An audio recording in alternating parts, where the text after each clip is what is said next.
It's November 2008 at an upscale steakhouse in Beverly Hills, California. Elon Musk is in trouble. He's meeting with his trusted confidant and investor, Jason Calacanis. How you doing, Elon? I've been better, Jason. Musk's trifecta of companies is in catastrophic financial crisis. SpaceX, SolarCity, and his 5-year-old electric car startup Tesla are close to going under. To keep his empire alive, Musk burned through investor funds and virtually every penny of the millions he made from selling PayPal. It's bad. Very bad. But it turns out things could get worse. The housing market tanked a few months ago, and the country is in a major recession. As Calacanis reaches for a breadstick, he cuts to the chase. I read somewhere that Tesla has about a month of funding left. Is that true? Musk slowly shakes his head. No, Jason, that's not true. Not true at all. Calacanis smiles, looking relieved. Musk locks eyes with him. It's more like 3 weeks. Calacanis grimaces. I'll be honest. I'm living off of loans from friends. I'm writing personal checks to cover payroll. I'm barely sleeping. If I'm going to make this work, I've got to speed up the production of the Roadster. The sleek, wicked, fast EV Roadster debuted in 2006 with a limited run of 100, which sold out in less than 3 weeks. Respectable, but far from profitable. Musk is ignoring his steak. He's getting fired up. But I'm also getting serious about the price tag, Jason. Okay, the car's $109,000, but developing new technology is expensive. When we can produce the car in volume, I know the price is going to come down. I get it. What about the Model S? How's that going? Musk's face suddenly brightens. Glad you asked. Check this out. Musk pulls out his BlackBerry and shows Calacanis a series of mock-ups of a new EV. He's impressed. It's a sleek, fastback sedan. We can manufacture this for $60,000, maybe even just $50,000. This is our flagship model, and it'll scare the out of Detroit. Classic Elon, Calacanis thinks. This guy always has a new, seemingly impossible vision. And his approach is succeed or die trying. Tell you what, Elon, you pick up the tab tonight and I'll buy 2 of the Model S's. Like so many, he's buying into Musk's dream. And Musk dreams big. He wants to save the Earth. He wants to colonize Mars. But at this particular moment, he's targeting Detroit. It's a powerful, century-old auto industry built on gas-fueled internal combustion engines. While Musk sees Detroit as the walking dead, Detroit views Musk as a rich hobbyist who could easily be crushed if he actually posed a threat. This will be a battle of speed versus heft, and they have both grossly underestimated each other.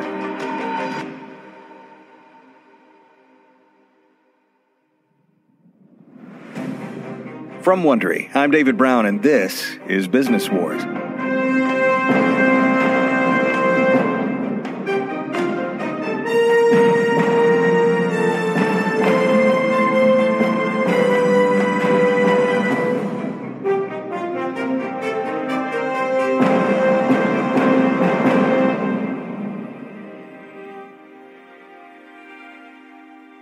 In the 1990s, the government leaned on automakers to make low-emission vehicles. Ford, Chrysler, Honda, General Motors, Nissan, and Toyota all introduced electric vehicles.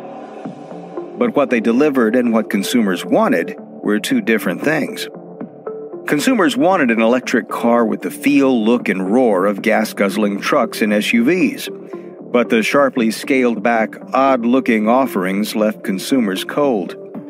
So Detroit came to an inevitable conclusion. Why build cars that people won't buy when what they're already making is so profitable? In 2002, Elon Musk's Tesla Motors arrived on the scene to challenge that premise with environmentally friendly, affordable, high-performance cars that people actually want. Motor City smirked as Musk piloted Tesla through crushing financial crises, spectacular quality control disasters, and his own shocking public displays of bad behavior. But eventually, he got some things right, and in the process, Musk didn't just disrupt the industry, he redefined it. So much so that virtually every car maker is trying to wedge to the front of the EV pack. By 2026, the global sales of EVs are projected to be over $1 trillion. And with a purse that fat, everyone is pressing the pedal to the metal for pole position. But before all this comes to pass, before Elon Musk is even on the scene, there are just two engineering nerds noodling with the idea of improving electric vehicles. This is Episode 1, Accelerate Faster.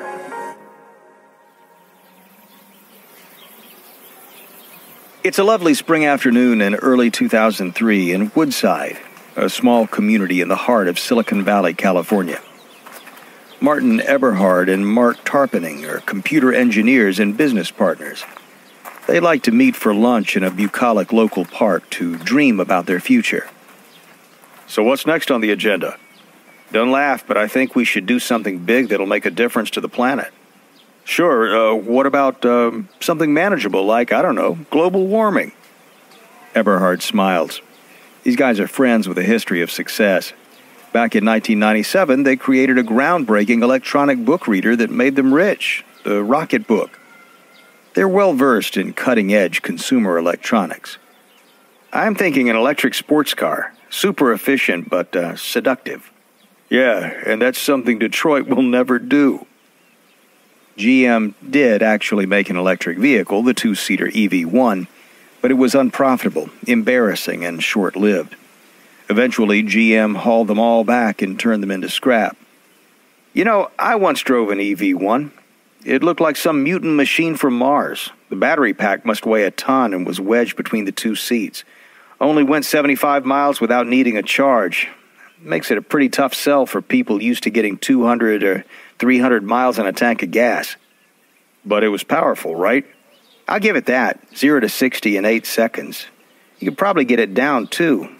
I bet there's a market for an EV sports car that's really fast and has a long travel range. Yeah, look at the Prius. It's certainly not a sports car, and they're not cheap, but it's really catching on.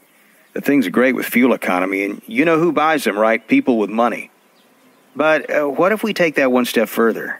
You know, instead of a hybrid like the Prius, we build a lightweight, pure EV. We could probably do that using lithium-ion batteries and, you know, make it sexy. They exchange an aha look as the gears in their heads start spinning. Just weeks later, on July 1st, 2003, they incorporate their new electric car company. They come up with a name they think sounds cool, borrowed from a brilliant, long-dead Serbian-American inventor, Tesla. Eberhard and Tarpenning push full tilt to create their electric car. But as they would discover, Detroit automakers had some good reasons to avoid EVs. The cost of electric batteries alone could raise the sticker price by tens of thousands of dollars, pushing them out of reach for lots of customers. And Detroit has one seemingly insurmountable advantage. As far back as the 1920s, the oil industry ensured the Model Ts rolling off the assembly line had mile after mile of filling stations on American roads. EV charging stations are as rare as unicorns in the United States. It seemed like an impossible equation to solve, making an EV with lightweight batteries that would have the driving range of a gas-powered vehicle at roughly the same price. After Eberhard and Tarpenning established Tesla Motors, they immediately hit their first wall. They know next to nothing about the car industry, and they don't have a factory. Hell, they've never even built a car. Not knowing what they don't know, however, these two Silicon Valley nerds go off-road and come up with a whole new paradigm, one that turns the Detroit approach on its head. After all, who needs a factory when you can outsource everything? They'll hire the small, nearly defunct California-based electric car company AC Propulsion to build the motor. They'll contract the UK carmaker Lotus to assemble the sports car and drop in the engine. As for dealership franchises, that's so Detroit. An unnecessary expense. No, Tesla will sell their vehicles directly through the internet. Now, all Tesla Motors needs is money. Mulling through possible investors, the name Elon Musk comes up. Musk has money. In 2002, he made $165 million from the sale of PayPal to eBay. And a few years ago at Stanford, Eberhard and Tarpening watched Musk lecture enthusiastically about sending mice to Mars. They figure Musk is just eccentric enough to be a definite maybe.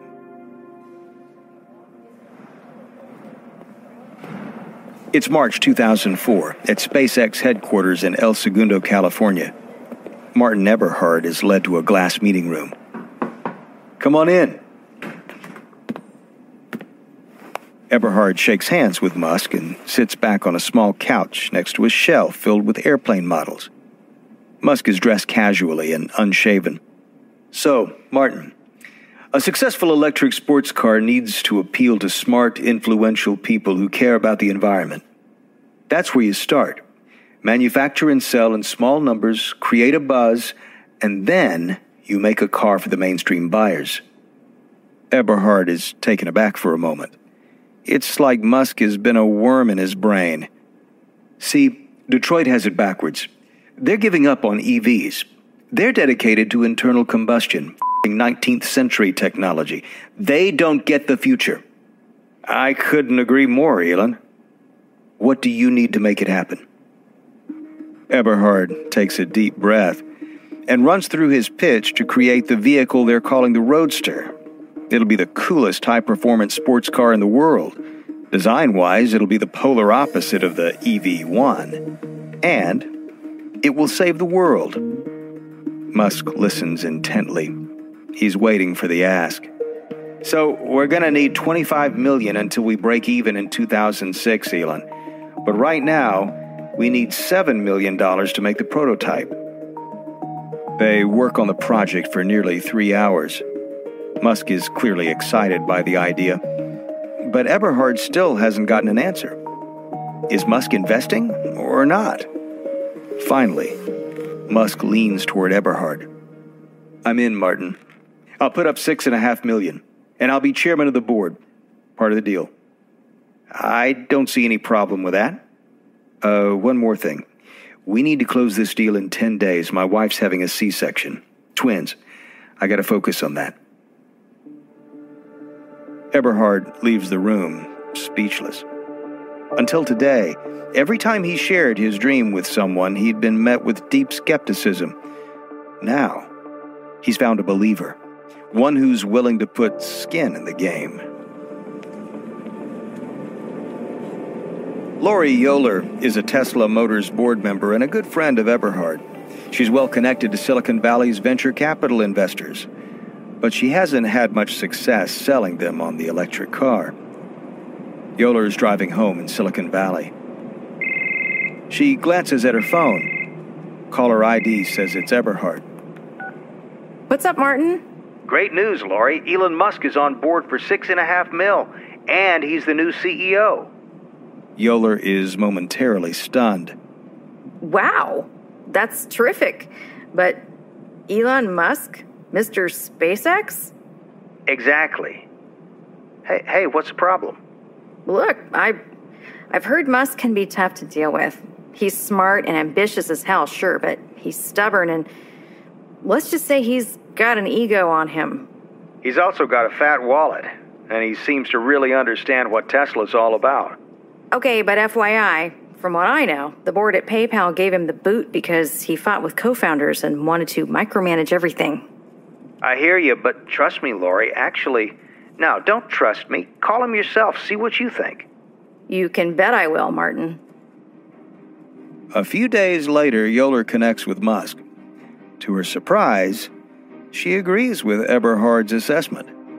Musk convinces her all he wants to be is a wealthy board member of Tesla Motors. The deal closes.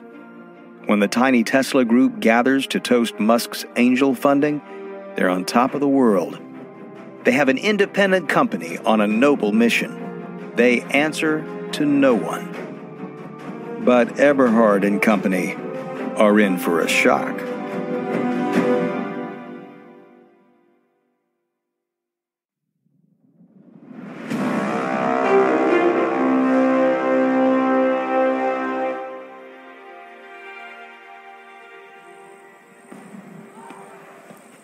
It's the 4th of July, 2005 in Woodside, California. Musk is out of town, but the small Tesla team is partying in Martin Eberhard's backyard. And they're not just celebrating Independence Day either. Hey, everybody, listen up. All right, you guys, we did it. Here's to the first working roadster. Fantastic work, people. Fantastic. Just weeks ago, the team completed the prototype. Musk took a test drive and was so pleased, he invested an additional $9 million. But Mark Tarpenning can't stop thinking about a problem. He puts down his sparkler and clears his throat. Look, I don't want to put a damper on things, but, well, we know that the lithium-ion batteries are the power answer, but we also need to face the fact that when you string them together, a random bad cell could ignite. Right, Mark. But look, the odds are like, what, 1 in a million. Tell you what, let's tape some batteries together with a heating wire and see what happens. Right now. It's a perfect day to explode things, right? Minutes later, they've got 20 batteries in a small pit in the yard. Okay, let her rip.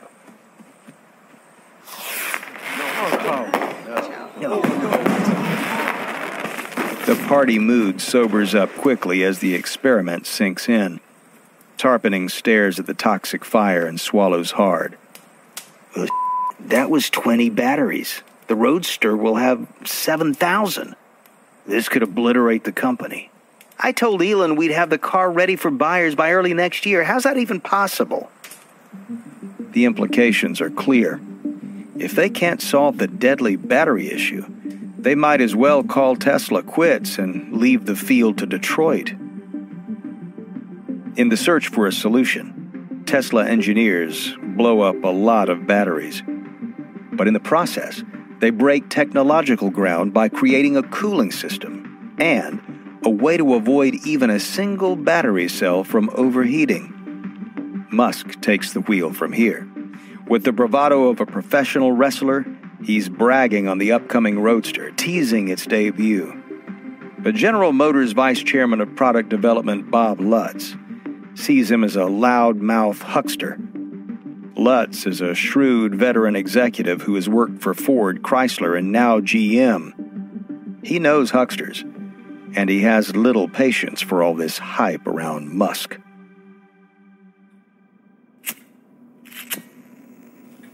It's December 2005 in Detroit. Lutz sits in his spacious office at GM corporate headquarters, puffing on an expensive cigar, scowling through the clouds of smoke. There's a monstrous V16 engine mounted behind him on a pedestal like a trophy head. His top staffer sits across from him, squinting through the haze, waiting for the boss to speak. Lutz is a former Marine, and he commands respect. We made a mistake with the EV1, and that failure cost the company nearly $1 billion. Yeah, talk about bad press. And Toyota is rubbing salt in our wounds with that damn Prius. They're getting worshipped for being environmentally conscious while we churn out gas-sucking trucks the size of tanks.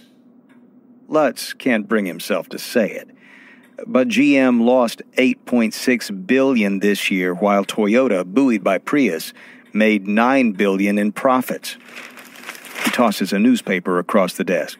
Look at this headline. Apparently the climate is out to kill us all. We both know this global warming thing is a bunch of BS, but the public is interested in this whole green push. GM needs to be viewed as part of that. You think we need to compete with Toyota on the hybrid front? Yeah, we need a Prius fighter. But I'm also hearing a lot about Tesla's electric engines using lithium-ion batteries, laptop batteries, for crying out loud. Tesla, come on. They haven't even debuted a car yet, Bob. We're GM. They're a blip on our radar. Maybe a blip now. But what if Tesla can make an effective, efficient battery? We'll need an answer to that. EVs aren't going to just disappear, and we can't make the same mistake twice. It's July of 2006 at a star-studded event in a hangar at the Santa Monica airport. Tesla is debuting 2 red and black roadsters. Among the 350 guests handpicked by Musk are Governor Arnold Schwarzenegger, Disney CEO Michael Eisner, and environmentalist and actor Ed Begley Jr. The guests circle the roadsters admiringly. The vehicle looks as irresistible as any sports car on the road. Guests are invited to take test drives. When they hit the accelerator, they're blown away. The Roadster zips from 0 to 60 in 4 seconds, in silence, without a whiff of fumes. It sails around the airport tarmac like some ride from the future. Musk steps forward and the crowd goes quiet.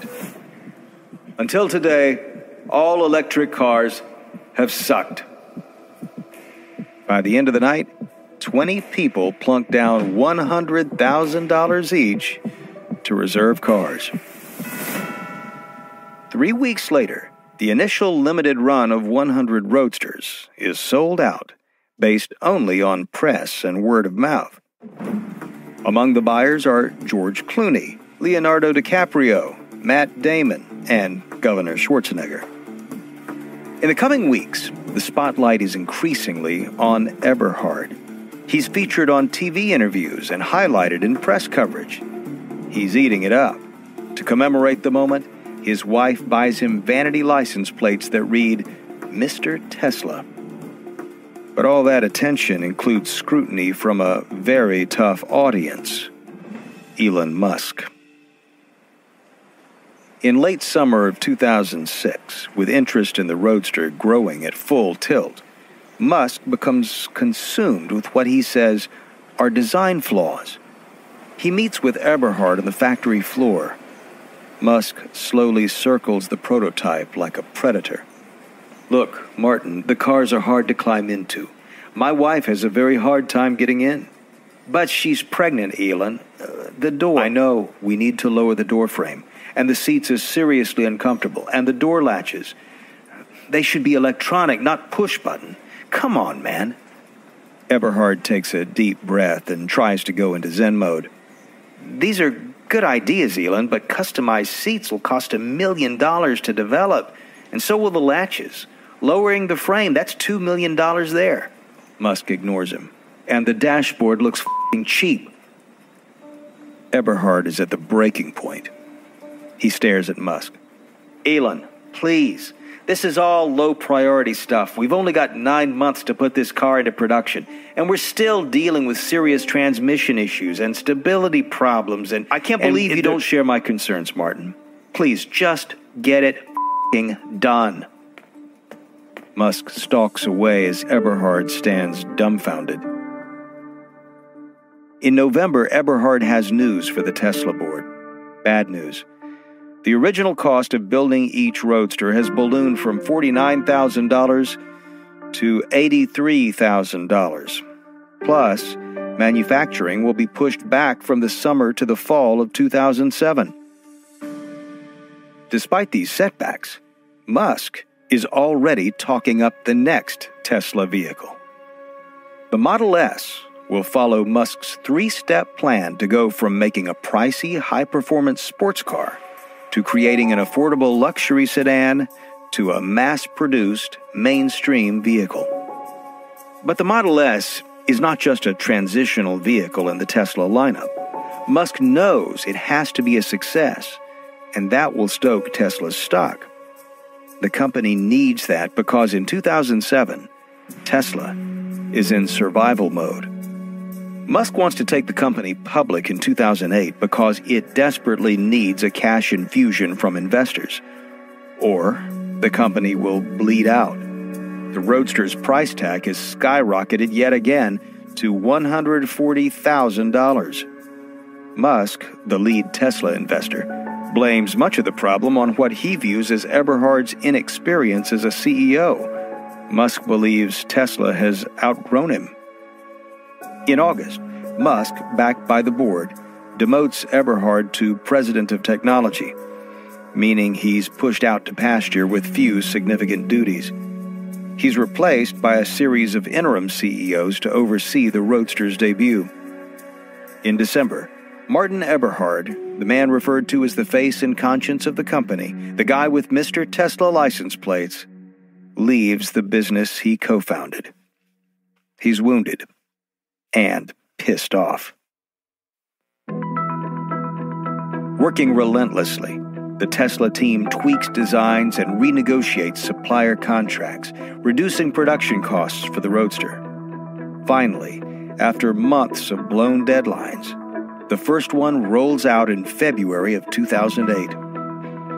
With GM's EV1 left for roadkill, the Roadster is the only highway-capable EV on the market. Reviews are near ecstatic, heralding a game-changing moment in electric car history.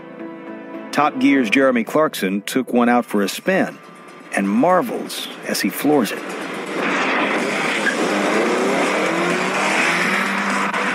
God almighty!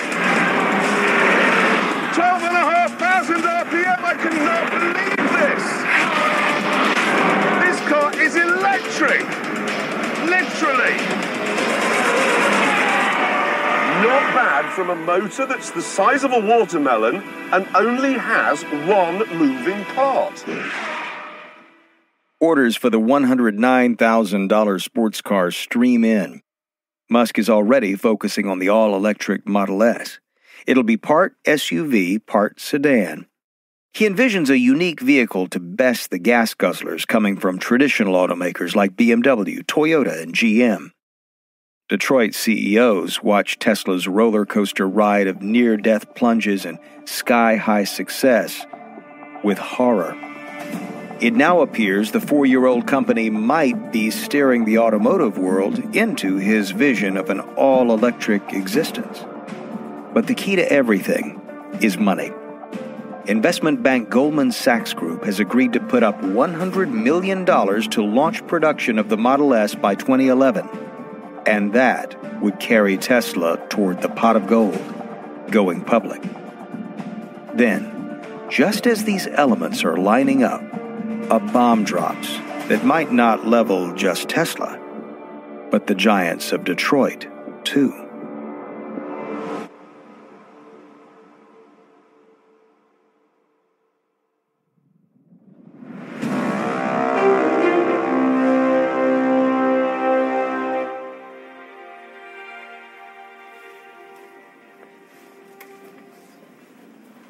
It's September 2008 at Tesla headquarters in San Carlos, California. Elon Musk has summoned his senior staffers to a come-to-Jesus meeting. Okay, everybody, the recession is hitting every car market hard, including us. We're going to have to make some tough financial choices to survive. What is he talking about? The subprime mortgage crisis has become a national financial catastrophe. Investment funding for a fledgling car company has all but disappeared. Musk has put in virtually all he has left, $20 million for a total investment of $75 million into Tesla. But that's just a Band-Aid. First, I'm taking over as CEO, and we're looking at major layoffs. We need to get the Model S design out to potential buyers and hope more deposits come in.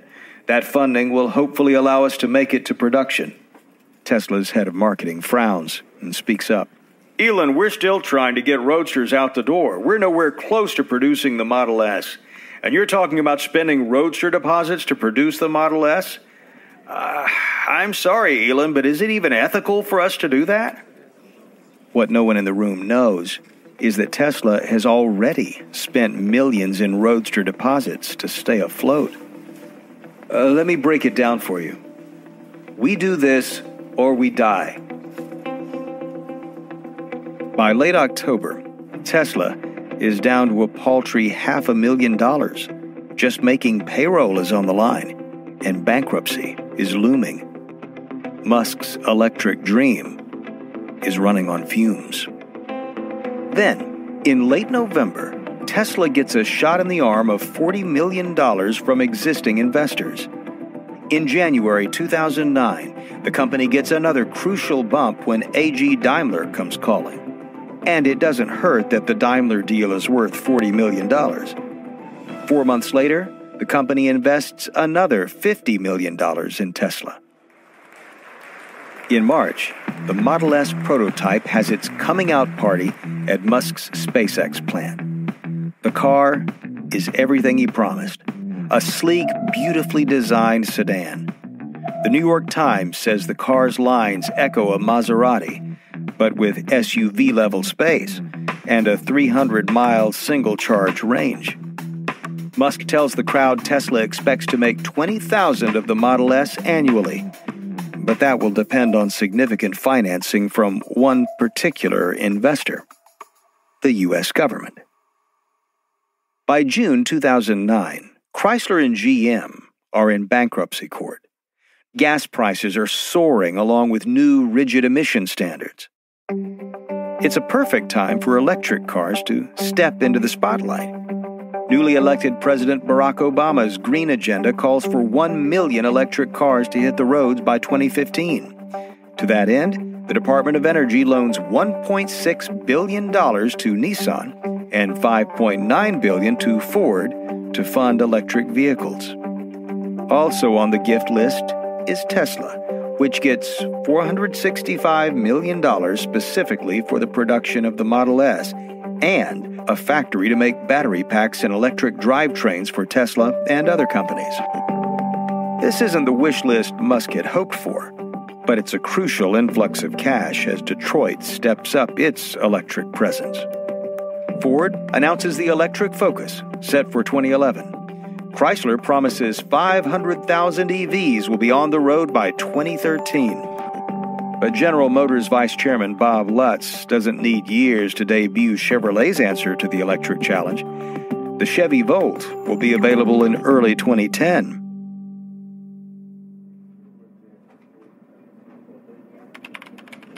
It's 2009 at GM headquarters in Detroit. Lutz has been watching Tesla like a hawk for years. He's long realized the little California company is onto something. And with Toyota and its popular Prius pushing GM aside as the world's top car manufacturer, Lutz knows they need to up the ante to stay in the game. The Volt is a plug-in hybrid, a cheaper solution to the costly batteries of an all-electric vehicle. Unlike the Roadster, the Volt isn't a sexy sports car, but it's not meant to be. And at $40,000, it's far more affordable than the $109,000 Tesla machine. Hey, come on in, sit down. Bob Lutz is meeting with a writer from the New Yorker magazine. So what's your reaction to Tesla's influence on GM? Look, all the geniuses here at General Motors kept saying, lithium-ion technology is 10 years away, and Toyota agrees with us. Then along comes Tesla. So I said, how come some little California startup run by guys who know nothing about the car business can do this, and we can't? So you came up with a Volt, but it's a hybrid. Why not all electric? Cost for one thing. It's about $60,000 less than the Roadster. Well, how does the Volt stack up against the EV1, which GM has already scrapped? Trust me, this isn't the EV1 all over again. It's going to be manufactured in big numbers and a central focus, the GM brand. Well, how do you feel about Elon Musk's mission to disrupt Detroit? You think he's going to redefine the auto production game? Hardly. Everyone who tries to reinvent this business believes that auto companies are populated by dummies, right? But to mass-produce cars, you need a large engineering staff, a workforce that demands retirement benefits, a tax staff, a fleet of accountants, and an unbelievable amount of reliability testing that Tesla just can't afford to do. Inevitably, Tesla will discover that the only way to succeed on the scale that we have is to be exactly like us. It's fall of 2009. Martin Eberhard is mad. He's calling his attorney. Hello, Martin. I've had it with this Elon Musk being the in question. The one and only. As Tesla has grown, Eberhard has been watching from the sidelines. He still loves the car and the principles the company was founded on, but he hates Musk. The feeling is mutual. I want to sue him. Every interview I read, he's blaming me for every problem Tesla ever had, and he's claiming to be a co-founder. The guy wasn't even in the room when we founded the company. Let's nail him for libel, slander, breach of contract, whatever else we can. Are you sure you want to do this? Absolutely. Get this, Tesla's attorneys saying my blog posts criticizing Tesla have violated my anti-disparagement agreement. They withdrew my 250,000 stock options. Well, damn. I'll get right on this, Martin. Musk is not an easy man to deal with, but Eberhard is primed for a righteous war. For Musk, this ranks pretty low on his lengthy list of battles he must win. The Model S prototype has lured investment and government funding, but actual delivery of the sedan to buyers who put down deposits keeps getting pushed back. There are workflow problems, supplier issues. Engineers are working in shifts around the clock. Right now, the crew is working on the Model S in a 3,000-square-foot tent on the SpaceX lot.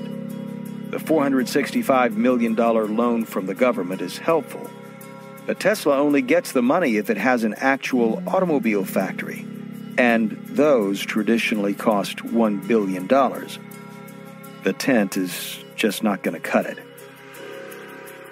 Detroit is waiting to see if the Tesla experiment explodes in Musk's face. At this point, Tesla has accomplished at least one thing it set out to do: lead Detroit to electric cars.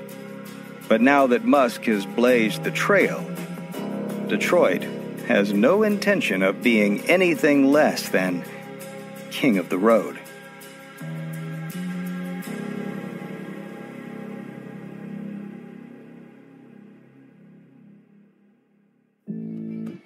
From Wondery, this is episode 1 of Tesla